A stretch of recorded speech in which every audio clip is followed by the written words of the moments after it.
Hey there, Pursuing Freedom friends, and thanks as always for tuning in today.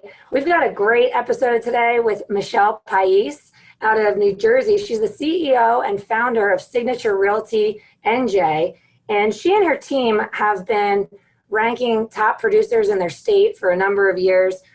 She's got an awesome story of jumping into real estate at the age of 21 and just hustling until things clicked. And I just can't wait to introduce you. So let's go ahead and jump in. Michelle, thanks for being on the show today. Hi, How are you? Excited. Thanks for having me. This is going to be fun. So we always start at the beginning. Just tell us a little bit about your backstory. I know that you got into real estate at 21, and how did that come to be, and kind of how's your story been since then? Yeah, so I got into it completely as a backup plan. I didn't grow up thinking, I wanted to sell real estate for the rest of my life. That was definitely not the career that I thought I wanted to do. So a little background, I was 21, I was working as a secretary at a local real estate brokerage. Now, I do not come from a family of wealth or influence, and so I had to pay for my education. So at the time, I was working as a secretary for this brokerage. I was also going to school. I thought that I wanted to pursue law, and I decided to get my real estate license only as a backup plan in case the law didn't work out. So at the time, not knowing anybody, I'm not even from New Jersey. Little background on that. I'm from New York originally. At 13 years old, my parents decided to retire and go to Portugal. And so I went with them. So I was, at 18, I was forced to come back to the States. My parents decided they want to open up a restaurant. And so I ended up in Jersey at 18. And then, going to school, decided again to at 21 to just take on a job. I saw an opening for a secretarial position at a local real estate brokerage. So got that. And then at that time I had no choice but to hustle, and I hit the ground running. So I remember at the time I had two things going for me. My personality was my logo, and my business card, or I should say my smile was my logo and my personality was my business card. And so for 3 years, I knocked on doors, canvassing neighborhoods. I wanted to meet as many homeowners as possible because I wanted them to think of me when they decided to sell their home. So fast forward, right, till today. I've been in this business now, for, oh my God, I can't believe I can even say this. It's been 17, 18 years. And it's been great. A lot of ups, a lot of downs, a lot of challenges, a lot of wins, a lot of losses, but overall it's been great. So I opened the firm. I was 30 years old, so it's going on to its 9th year. Signature Realty NJ is the firm I founded, and we're based out of New Jersey. I love it. So a couple questions for you. Were you studying pre-law then when you were in college and started in the real estate business? Yeah, no, I was actually at the time I was going to school, and I'm going to say I'm about 3 credits away from graduating. So I was getting my bachelor's, and then the next step was to apply to law school. And that's when things shifted for me, because during that time I had sold my first home, and I remember the feeling. It was so euphoric. I'm like, oh my God, this is what I want to do. So I never even went back. I gave up the career, going to school. I also gave up working as a secretary, and I just dived right into real estate. So real estate became my full-time gig. And one thing to know in this business is that, you get what you put into it. If you go into this thinking you're going to do this part-time, expect part-time results. So in order to be successful, you have to do it 100%. And it's not even a 40-hour work week. I don't even know what 40 hours looks like. My weeks, were 80 to 100 hours a week in this business. And right now I still work just as hard, but you really have to put in a lot of effort and time to be able to build this business, because in real estate, you're your business, you're your own brand. You may work for a large company or a company, but you can't forget that you're independent. You're an independent contractor. So you are your own brand, and you get whatever you put into it. So to me, once I found out, okay, this is what I want to do, I was so passionate about it that I had no choice. I just dove right in. I love that. Actually, it's funny because you answered my question, because I've interviewed a few folks that started as young as you did and then realized the opportunity, and they didn't finish college because it was like, I don't really need to finish college.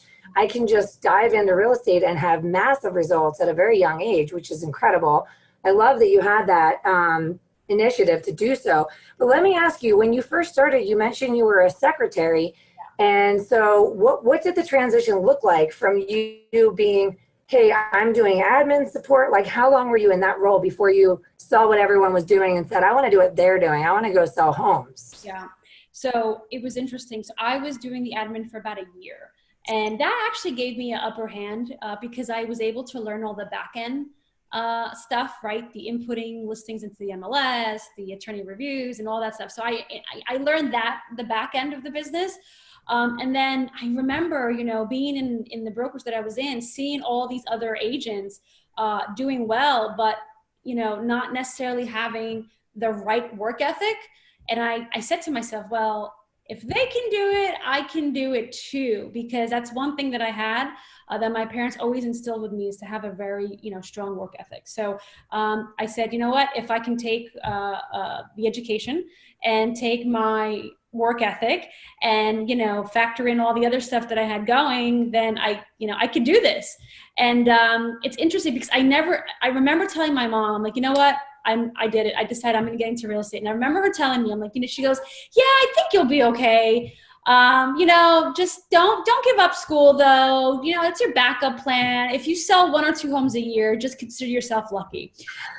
So that year, I ended up selling 25 Wow. homes my first year. And I think at the point I was rookie of the year for my firm. And then fast forward till today, you know, I've always grown. So every year it just kind of doubled and doubled and doubled. And today, this year, last year, I should say, in 2018, I ranked within the top 3 agents of the state for total sales volume, and currently ranked within the top 1% of the nation. And I think last year alone, we sold over 225 homes. And this is me and my small team. I do own a brokerage, but I divide the two. So I have, you know, Signature Realty, which we house about 100 agents. And then I have my own individual production because I am a producer. That's what I love to do. So, you know, it's been crazy. And be careful what you wish for. Yeah. Careful what you wish for. You know, I was on stage yesterday at the Grow with Gorga event. You guys may know the Real Housewives of New Jersey, Melissa and Joe Gorga. They put on this event and they had asked me to be a speaker. And I remember saying this yesterday to the audience, you know, success to me has a whole different meaning than it did when I first started. If you had asked me what success looked like years ago, I'd give you a completely different answer. Success to me today isn't about how much money you have in your bank account. It's about being free and being happy. Being free to be able to wake up every morning and do what you love to do, and being happy in your relationships, being happy in your work, being happy, you know, with your relationship with your spouse and your friends. And that's really what, you know, success means to me. And, you know, all of you out there that are looking to, you know, go into this journey in real estate. And if you were like me, that is very ambitious and a go-getter, base your decisions on your values and not on your bank account. Well, it's interesting you say that because I love the Miracle Morning Routine. I don't know if you've ever read that book by Hal Elrod, but anyways, I get up in the morning, I do this morning routine, and I was writing this morning about that idea of being free and being happy and realizing that in this journey, you mentioned ups and downs, like we all go through ups and downs. And I think that if you are ambitious and driven, we get so caught up in where we're trying to get to sometimes that we almost create our own stress and anxiety or unhappiness or whatever. And if we could just stop for a minute each day and realize that all the blessings we already have, and realize that we are free and we are doing what we love. If you love what you're doing in this business, which I know I do, and it sounds like you do, you have to enjoy this journey and this process, even when you're going through the downs or the challenges, because it's a blessing. I think this business is amazing. Like you can create whatever opportunity you want. And when people are getting started and they're nervous and hungry and wanting to figure out where to get the deals from or whatever, it's hard to believe that you can create whatever you want, but you really can if you're willing to do the work. Let's talk about that. So you make the transition from I'm a secretary to if they can do it, I can do it. I'm diving right in. You mentioned that you did some door knocking. What kind of guidance and mentoring were you receiving at that time in terms of like what to do? Did you just study everybody and then do it better? Or did you have somebody saying, here's what you need to do, Michelle, get out there and do it? So a little bit of both. At the time, there was really, today you have social media, you have YouTube, you have all these different seminars. It's a lot easier now to get trained than it was back then. Back then, I mean, we barely even had the internet. So yes, I did have a mentor, which happened to be my broker at the time. And so he definitely showed me, the ropes, showed me how to get into the business. But everyone has their own style. So I had to find out what mine was. What worked for him didn't necessarily work for me. So what I did was I shadowed other top producers and people that I looked up to, and I took a little bit of everything.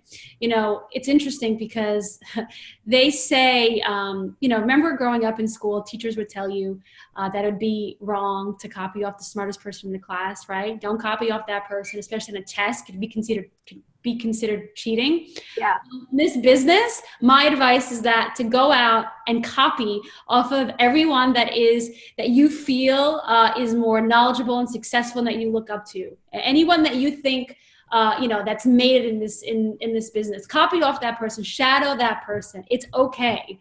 And also, going back to that, 16, 17 years later, I'm still getting coached. Even the star players have a coach.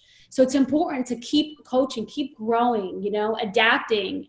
We're in such a changing, the business is changing every single day, right? With technology and all these, different platforms, and it's really important that you're nimble. And more importantly than anything, you need to educate yourself. You need to surround yourself with people that are like-minded, people that are going to share in your successes, that are entrepreneurial, that that have a passion for similar things that you're passionate about as well. So mindset's very important.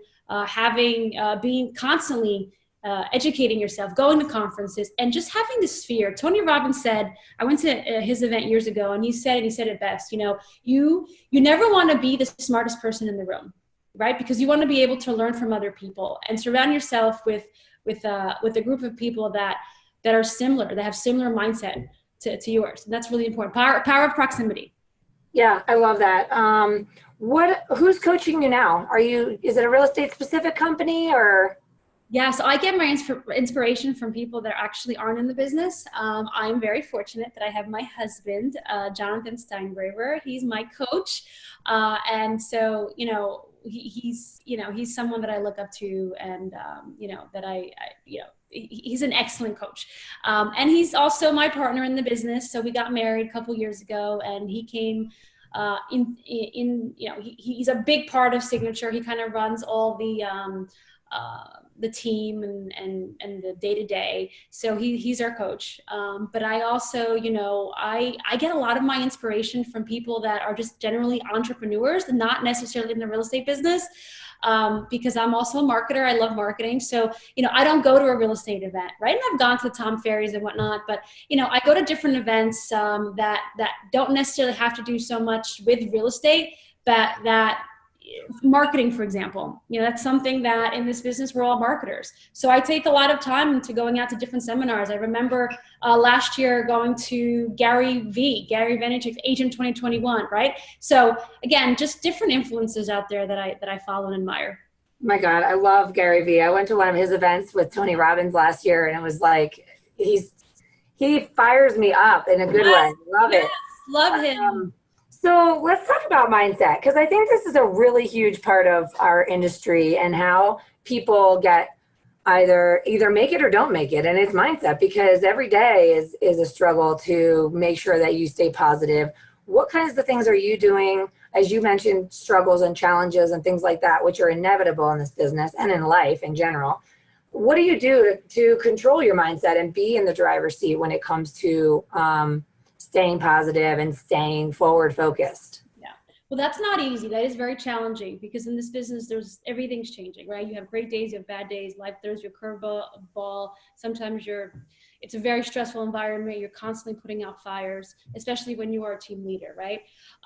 So at the end of the day, the mindset always starts, I take a step back and I ask myself, okay, what is my big why?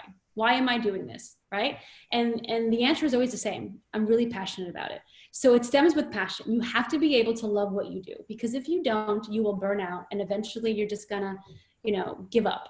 And so it really stems from loving and having that passion of just, being able to go out there and not lose focus on why you got in the business in the first place. I mean, I love helping people, right? That's why I got into this business. So there's certain things that you have to, sometimes, when you start growing in life, there's different challenges and different opportunities, but never forget how you started and where you came from.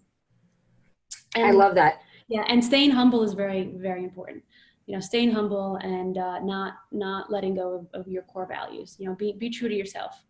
Yeah. I think it's a book called The Ideal Team Player that says humble, hungry, and smart. Like, not only the things that you want to possess and, show to the world, but also like the kind of folks you want to surround yourself with as you build a team.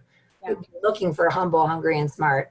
And I love that. So, but let's talk about how you mentioned, you're a team leader, and I didn't realize that your team was that enormous. So you have over 100 agents, you mentioned? I do. So I own Signature Realty, and we have over 100 agents, but I also play another role. I'm a team leader of the Pais group. Within my group, I have a total of, I'm going to say 10, 11 between agents and admin support. So I have two roles. So my husband right now, he's kind of handling the Signature, those agents in the back end. I'm strictly just focused more on the Pais group because I am a producer. And again, this is why I got into this business, right? To produce, not so much to manage. So we run two. So the agents right now, it's a big group, but I personally, I head up the Pais group. Well, it's interesting that you mentioned that, is that because a lot of folks in our industry struggle with making that transition from I'm an awesome real estate agent to I'm now a leader, I'm a manager, or I'm a business owner. I mean, they're a different set of skills altogether. And so many folks make that transition from I'm a great agent to I'm a leader. And sometimes I'm a mediocre leader. And then I have all these other headaches. And then I see folks want to shrink it down. So how did you guys, successfully transition from wherever you were before to launching this? And then, like, where are you headed from here? Is there no limit to the number of agents you could see being a part of your organization, your team? What does that journey look like for you, going from agent to business owner, leader? Yeah. So the transition, it's interesting because I think that the best agents don't necessarily make the best leaders because we are so focused in the business. And then all of a sudden it's like, okay, wait, you have to become a leader. You have to work on the business. And it's a really hard transition. And this is something that I struggled with. So, I took a step back and I was honest with myself. I said, okay, what do I really love to do? What do I enjoy? And the answer is producing. That's what I enjoy to do. I am a team leader, but I'm also very involved. So my day it starts with me getting on the phone and speaking to clients and working in the business. That is why I brought my husband in on this journey, because he's more of a management and he's more of a leader. And so we kind of separated roles where he is now the leader and I'm more of still the producer, but leading my own team. Now it's a big difference when you lead your own army than when you're leading an entire brokerage. It's two different mindsets, right? When you're leading a brokerage, your job, your main focus is to recruit, train agents. That's your main focus. When you're a team leader, it's a little bit different. Your team is an extension of yourself. And so I find that the biggest and the best use of my time and of my, of who I am is really as a team leader, whereas I'm not necessarily giving up the day-to-day of the role. I'm still very actively involved, but I manage a small team. And going back to your question, my vision is to keep my team small. I do not want to grow my team exponentially, because then I'll just be a broker. Right? I mean, if I wanted a large team, then I would just stay being a broker of an office. And I'm all about quality over quantity. Once you start hiring, bodies, understand that your quality of service also gets diminished. And I'm really big on customer service. I want my fans to be raving fans. So my clients need to be my raving fans. So I'm really big on getting that 5-star review at the end of every transaction. And I can't do that if I all of a sudden become corporate, or if I have, thousands and thousands of agents. You start to lose that a little bit. And to me, service is everything. Your name is your brand. And it's important to me. that we keep it small. Quality over quantity, for sure. I love that. Now, is your company Signature, is that confined to one county, or are you spread out all over New Jersey, outside of New Jersey? Yeah, we're all over the state. So we have 2 offices, and we service the entire city of New Jersey. We have different MLSs, from Bergen County all the way down to Monmouth County, and we have agents that that work all different areas. The beauty about it is that each of our agents, they specialize in the towns they actually live in, which is cool. Awesome. And then how did you attract the folks that are part of your team? I mean, how do you find that quality over quantity? I think that's a huge fear with a lot of real estate agents, that they get to a certain level, they're doing 50, 60, 70 closings a year, they're totally bottlenecked and overwhelmed, but the thought of finding someone that would measure up to the level of service that they've, branded themselves to deliver, that there's a fear. How do you find that quality? Are these folks that you knew from your personal life that you trained up, or were they agents that were doing a great job and you met them on a transaction and said, you need to be part of my team? What did that look like for you? Yeah, interestingly, I don't recruit. All of the agents that I attract are organic. I don't have a recruiting campaign. I don't go out there to recruit people at all.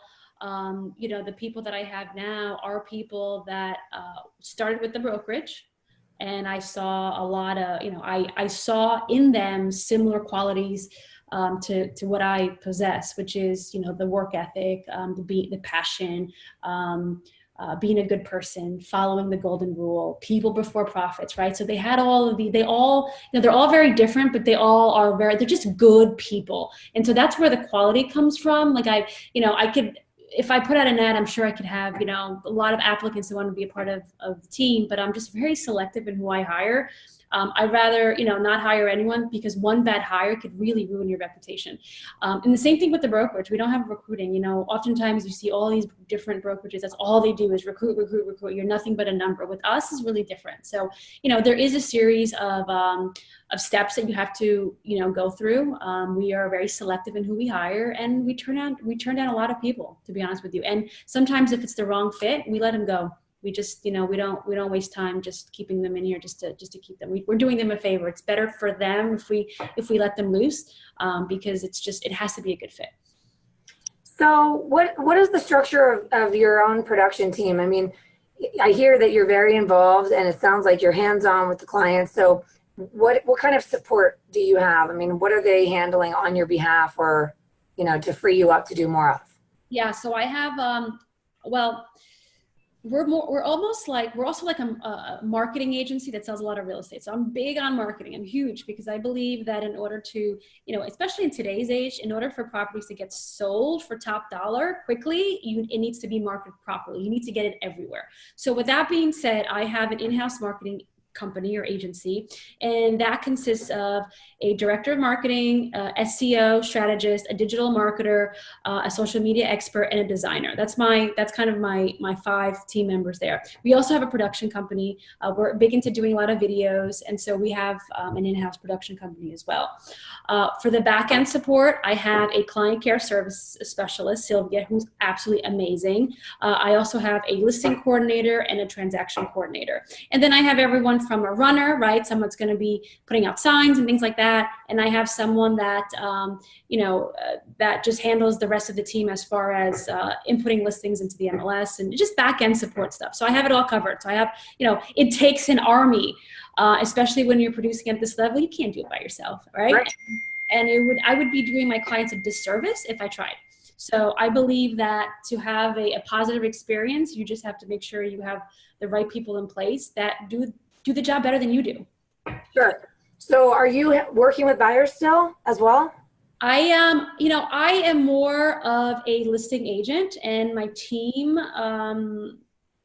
handles most of the buyers. And I'm not saying I walk away from a buyer, not at all, but I'm very selective on who I decide to work with. A lot of times, buyers, they're just lookers. So we have a process for just finding the right buyer. So yes, the gist of it is yes. So I work with buyers. I do. I'm more of a listing agent. And I do have a team that handles all of that because we're big listers. At any given time, we have anywhere between 75 and 100 listings. And so you can only imagine how many calls come from all that. So you really do need a team in place to be able to handle all the volume. Sure. So one of my questions I have for you is, you mentioned a lot of marketing, and somebody recently told me, be a lighthouse. So when it comes to recruiting or sales, be a lighthouse, meaning like make yourself visible and attract the kind of people that you want to work with, whether that be on your team or whether it be clients. Do you feel like at the level that you're at, selling 225 homes a year is no small feat? Are you still really active in daily lead generation activities, or is the bulk of your business more because you have built such an amazing lighthouse that people know who you are and they're flocking to you? Does that make sense? It does, yeah, and that's a great question. And I never stop lead generation. So my main role is lead generation, and that is part of marketing. So yes, I have built this lighthouse, and people, I have billboards, and I have, things out there, and commercials, and all things marketing. I have a big digital presence. However, you also, you're a lead generator. You have to. You're, as a listing agent, as a team leader, your job has to be lead generation. That's what I'm really good at. We don't have an ISA. Everything is done, we have systems in place where leads get round robin and all of that. But I'm always constantly lead generation. And one thing you can't fall asleep on is your past clients and referrals. That's a big source of leads right there. These are people that have done business with you, like you, and referral from them, goes a long way. So a lot of people sleep on that, and that's a huge source of my business, word of mouth. And I think just seeing me out there, people will say, "Oh, that's right, I remember her." So I don't really get the calls from the signs or the billboards. It's more of it's just in front of them at all time, right? Yeah, it's just top of mind. Yeah, top of mind always. Yeah. Well, it's interesting you say that about how many people fall asleep on keeping in touch with the past clients, because we have some really interesting numbers year to date. We kind of came in 2018, as mortgage rates spiked a year ago. There was a shift in the environment in the lending world, because a lot of lenders had been doing heavy refinances for 10 years while rates had been low, and they really didn't have the relationships with the real estate agents for generating a purchase referrals. And last year we noticed a shift in this energetic way in the market of lenders cold calling agents, desperately trying to now find those relationships to build their purchase business. And so we, as a lender, we decided we need to invest in our database to keep our clients in front of their agents, and that's going to be our value add. Like, we're going to do database marketing. So we started digging into our database really consistently last year. And year to date, 50% of our mortgage leads are a repeat referral from past client and Sphere. And of those clients, 50% of them are not working with the same agent. 50% of them have lost touch with their realtors, because the realtors admit that they don't keep in touch with their past clients, that they get so caught up with what's right in front of them. And it's like, it's a travesty to see this, to see so many agents that had a great experience. And I remember that first purchase from 2014 and how great it was and how great their agent was. And just because that agent lost touch, they're losing out on all this business. It's crazy, to be constantly on the hamster wheel when you have all this abundance waiting for you right in your database. So do you have a minimum standard for yourself in terms of what winning the day looks like, or what winning the week looks like? I mean, are you pretty time blocked? How do you approach your own process? I have a calendar, and I stick to my calendar, and my calendar is always booked. It really is. I don't really have too much of a free time. Sometimes I try to take a day off here and there, but it's booked, and it's, I don't time block for certain activities, just because I'm constantly going on appointments. And so it's almost, my clients almost determine my calendar. I go on anywhere between 7 to 10 to 12 listing appointments a week. So, that, and every time I go on a listing appointment, sometimes I'm there for 3 hours. But I wish I could say that I'm more structured that way, but it's really hard in this business because things just come up all the time. But my advice would be, going back to what you had just said about following up with past clients. Real estate's a 90-10 rule. 10% of the agents do 90% of the business. And the reason is that because we are very structured.